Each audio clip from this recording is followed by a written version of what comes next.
As exciting and as wonderful as everything that we've seen and that is happening, I think we're just starting. I think we have seen nothing yet.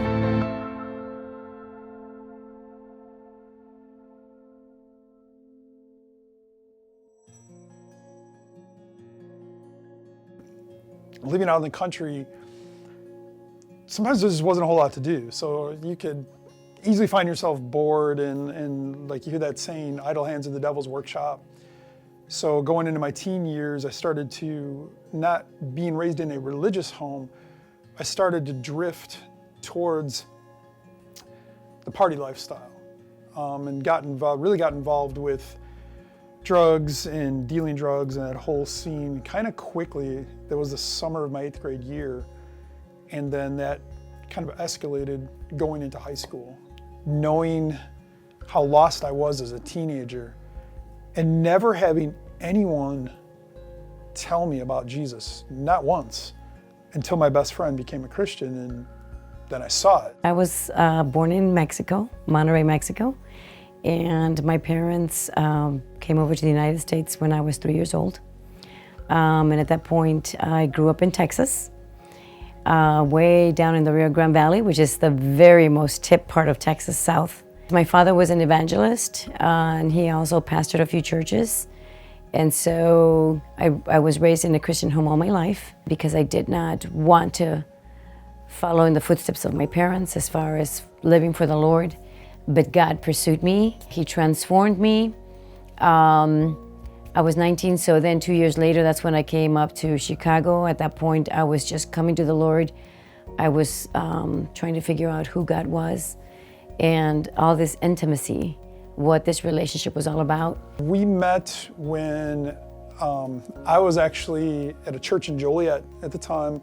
I was very involved there, but I kind of had this sense that I was supposed to leave this church, leave all my friends, go to this little small church in Park Forest with like 10 people, like a church from 300 to 10 people, which made no sense.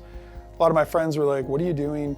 I said, "I don't know, but I just feel like this is what God wants." And I prayed about it for 8 months. And finally I just figured, I feel like if I don't do this, I'm not obeying God. So I finally went and did it. And unbeknownst to me, my wife was living in Texas. She had recently come to Jesus, and she had felt that the Lord was asking her to come to the same church in Park Forest because her sister was married to the pastor. And I just saw how hungry he was even back then. I think that's really what he finally won me over, and God just showed me, this is what you need. It was only Jesus that he was able to mix us together well and blend us together. Up to this day, he's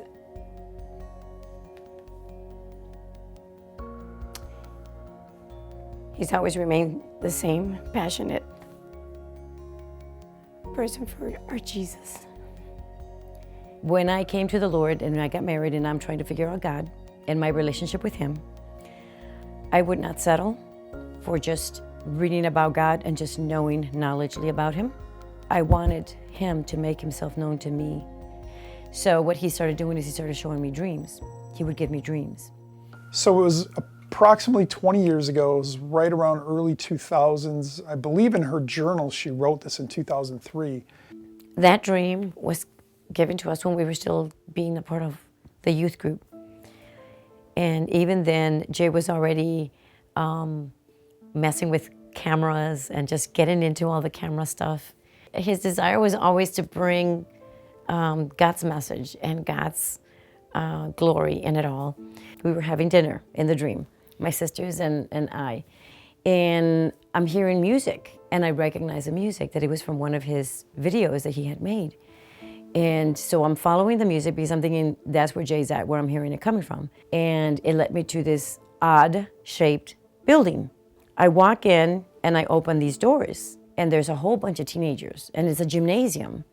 And I'm like, oh, okay. And sure enough, they have the screen down, and they were just crying and singing and worshiping. And then I'm just like, what? What is going on? So I get up, because I'm looking down at them, and then I just raise my hand, and all of a sudden, all of these people start coming, old, young, children of all ages, and they're all coming there. And then I recognized one of the gentlemen that was coming, and I'm like, where are you going? And he's like, where are you going? And I'm like, I was here, but where are you going? And he's like, I want to go there. I'm going there. And he's pointing where the kids are at. It all pointed to the same thing, that there was a great revival that was going to take place, and it was going to take place in a high school. A lot of it was based around a film that was being shown, and in part was actually drawing people to this event at the school where they just wanted to connect with God. So when she had this dream, she had told me about it. At the time, we're not in a school, we're in a small church. Nothing made any sense. I think it was a few years after she had the dream, actually, that we were driving. We were in Chicago Heights, and we're driving down a street that we had never been down before. And I'm looking around, and I'm like, All of a sudden, we passed this building. I just saw it at the corner of my eye, and I'm like, oh my goodness, that's an odd-shaped building. So I turn around as we're passing it, and I'm like, oh my gosh, it's the building. So I was very curious. I'm like, well, I want to go like the next day, and I'm going to check this out and see if like the inside of the building matches up with her dream. And as it turns out, this was a church and a school. So then they had a gymnasium, and the gymnasium door, I was able to walk in there that morning. So I walk inside there, and I call her, and just to get an idea how long ago it was a flip phone, one of those Razor flip phones, one of the first like cell phones. So I call her up on that, and I'm like, okay, I said, I'm at this place, I'm at this building, at this school. I said, describe to me the inside of it. And she starts telling me the color of the drapes, and the hallway's over here, and this is over here. And I'm like, yeah, yeah. I'm like, oh my gosh. Like, she described the whole inside of the building. So I'm thinking, okay, what is this like? This is legit. There's a reason for this. There's supposed to be like a great move of God here. It was about a week later, trying to take this into my own hands, I went to this church. I met with the pastor and the youth pastor. And I was like, hey, would you guys ever think about maybe, doing like a service here, like a youth service maybe? And I'm trying to like feel it out. And they just looked at me like, no. It was no interest at all. Okay, yeah, what do we do with this, God? So going to this school, we were looking originally just a place to send our kids. My wife had been homeschooling for a lot of years. My daughter's going to be a senior. My other son and younger daughter, we've got to send them to school. We don't want to send them to public school. So we find this Kankakee Trinity Academy on the internet. And I'm thinking, Kankakee, that's like 40 minutes. Like, that's too far. All right, we'll go take a look at it. My wife felt like we needed to go. And I remember when we went to the school, and I've been in Christian schools before, I spoke at a Christian school a few times even. It was like, the experience I had wasn't good. And the kids really weren't enjoying it there. But when we went to this school, it seemed like kids liked being there. And there was a very, I don't know, the best way I could describe it is like it felt like home. So like, okay, this is cool. So as I'm leaving the school that day, I hand the principal one of the first films that I had made. It was a documentary, like a historical thing, and I thought, I'd give it to him. Maybe they could use it in a class or something like that. That's all I thought about. 2 weeks later, he calls me and he says, "Hey Jay, did you produce that film yourself?" I was like, "Yeah, well, me and basically one other guy, 5 years of our life we spent on this thing." And I said, "Yeah," and I said, "Why?" And he said, "Well, we're looking to hire somebody to teach our students how to do this." Really? Would you be interested? And I gave him the Christian response. I'm like, "Oh, I'll pray about it." But in my heart, I just knew, like, that's what God was asking of me. So the very first day of class for prayer, and we've done it since, we have like a prayer, like a list I wrote on the whiteboard, and at the top it just says revival. I took a friend to that building in Chicago Heights, just to kind of like, well, this is where this is the building my wife saw in her dream, and my wife and I went there with my friend, and we're telling them about it. And as I walked around the building at night, I looked at the sign. The name of this building that she saw in her dream, it's St. Paul's Lutheran School. And it just never hit me before. I thought about it, like, wait a minute. So Kankakee Trinity Academy for many, many, many, many, many years, up until just a few years before we got there. It was called St. Paul's Lutheran School. So kind of more confirmation of this revival coming. All the dreams that my wife has had, we've been married for 28 years, every other dream she's had has come to pass, except this. So the very first thing when I started working there was to begin to pray. I felt like we need to pray for this revival, so I would meet with the students every day on Wednesday during our study hall, just before lunch. But for these past 8 years, we consistently did that and would see fruit here and there. And I think what can happen when you're in those situations is you can be discouraged and want to back down. But it was about 1.5 years ago. I was praying one day, I was at home, and I felt that I needed to begin to pray, like, God, make me hungrier for you than I've ever been in my life. Like, that was my prayer for myself. I wasn't thinking of anybody else, just like, God, I got to be hungrier for you. I started praying it every day. Then I started praying that for my wife. And then when I was at school, I'd just be like, Jesus, I'd lay a hand on a student, Jesus, make them hungrier for you than they've ever been in their life. And I just started doing that everywhere, even our staff. People I'd run into, I'd just be praying, can I pray for you? So Father, and Jesus, and it just became something that I felt just, weighing on me. And then the funny thing was, I didn't even notice it really right away. But as I look back, months later, I'm like, oh my gosh, like things started to shift. Prayer works. Like as you're being led by God and you follow that. And I saw that begin to happen. People began to come to us and say, we want more. And I'm like, okay, I get that, but what does that look like? So a year ago, almost today, my wife and I started a thing called Jesus Night. And what this was is we felt like if people wanted more, we just need to create an environment for that to happen and include everyone. And it's not about my ministry, your ministry, it's about the kingdom people coming together in unity. So we started a thing called Jesus Night.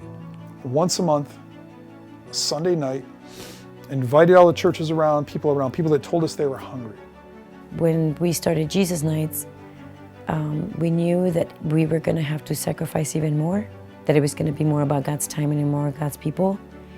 But it was out of that anchor that we knew, okay, God, if this is something that you're doing, we're going to step on that and we're going to just let it happen. We use that as fuel.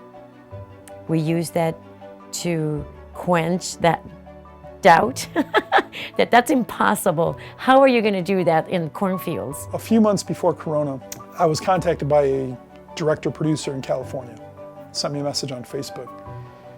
And he said, Jay, I'd like to talk to you. Okay, we were in a Facebook group, but I don't know this person. I think we were friends on Facebook, but there's really no relationship there. And I knew he was a filmmaker, and I'm a filmmaker, and that was about the extent of it. As it turns out, when he originally reached out to connect with me, he wasn't trying to connect with me as a filmmaker. The reason he reached out to me is because he saw that I started doing services in my driveway during Corona. That triggered him because of the film he's working on, the Jesus Revolution V2, of a current day part of what a Jesus Revolution would look like people doing services in their driveway. That's what he had originally seen. And then he stalked me out on Facebook and he found out I was a filmmaker. So when he contacted me, he begins to share the vision of this movie, the Jesus Revolution, which is gonna be a documentary about the 70s movement. Then what is Jesus doing now? And then really the whole point of the movie is to say, is there another Jesus Revolution? Pretty much implying that there is, to help ignite revival. So when he asked me, Jay, are you interested? I had taken a picture of the hallway there, and I sent it to him, and I said, yeah, maybe a little bit, And as it turns out, some of those same exact pictures are the same exact pictures on their website. So it was, again, this confirmation. Long story short, I end up being hired as one of the producers and directors on segments of the film, and end up doing the trailer for they were going to do like a fundraiser. He had me produce the trailer for him, and I'm actually the one sharing in there kind of some of the same things about the dream and everything, my story in this revival movement that's going on right now. One of the big stories in the media was the tragic death of George Floyd, and the whole scenario with racism and the riots that took place out of that. It was a tragedy of how he was killed, and it resulted in affecting our whole, really the whole nation. During this time, Dr. Charles Karuku and his wife Lindsay had actually been on a 40-day fast. And the George Floyd killing took place right at the end of that fast. And their church happened to be like, I believe it was just around the corner from where that took place. So they felt like the Lord told them that they were to go and do services at the same place where George Floyd was killed. So they were obedient to God. For 60 days, every night they were holding services. Well, I'm seeing all this on social media and whatnot. I'm like, man, that's cool. Like, I want to go there. Like, I had just been hired on this film, and I'm like, well, this would be probably part of the story, of what God's doing, like a modern Jesus revolution. I mean, who's baptizing people on the streets as normal? So I said, I've got to go see this. So a group of my friends, we went up there. I had the opportunity to meet with Dr. Charles and his wife. They share their story. I got to witness it, got to watch baptisms. And then he said, this won't, he said, we're going to continue, like we need to connect. I'm like, okay. I go back to Chicago. We stayed in touch just a little bit. About this time, Sean Foyt from California, who's a worship leader, pretty well known, has a platform, especially out west. This is right when the California governor said, well, you can't sing in church.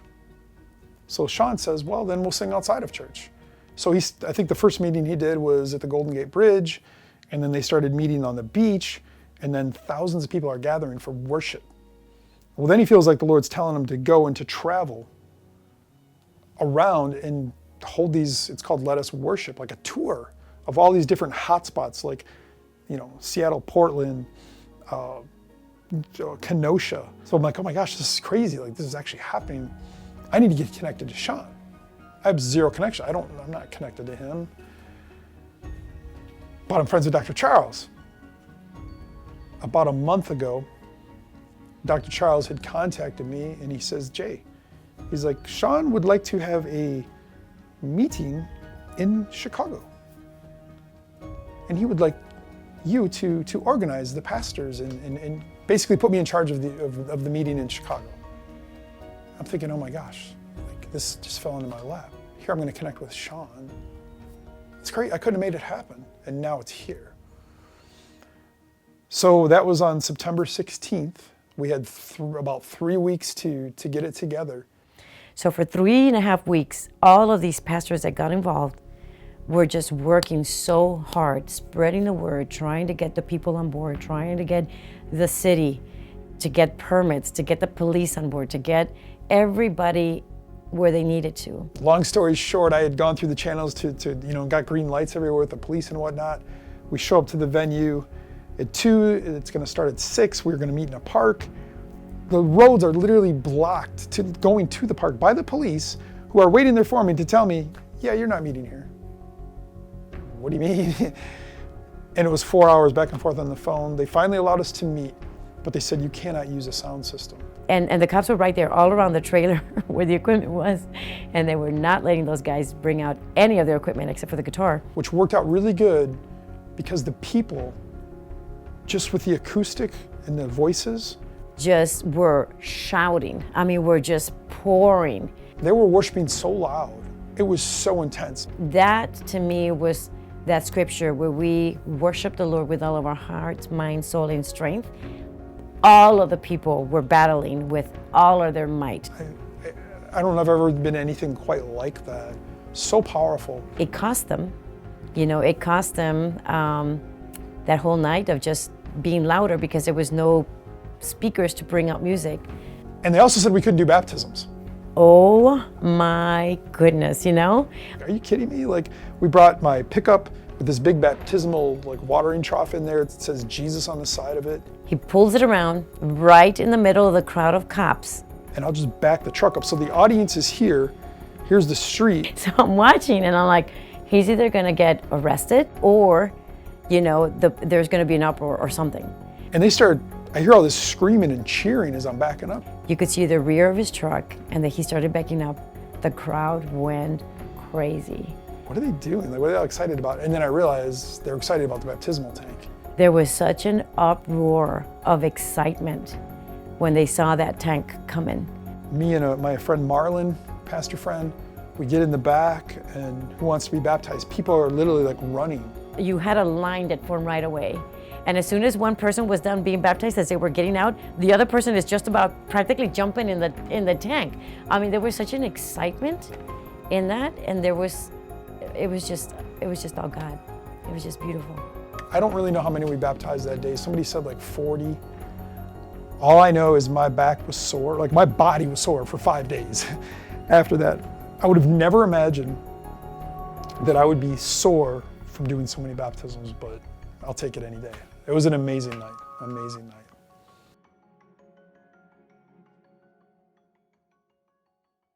Where I'm at right now is a lot of what I'm doing is I'm asking God, what's next? Really, I believe a revival is just saying yes to God, laying down your life, and just keep doing that every day. Just say, okay, Lord, and then you're walking. Revival is when everybody's walking in their gifting and calling to its fullness and just saying, God, we're all in. I believe it's here.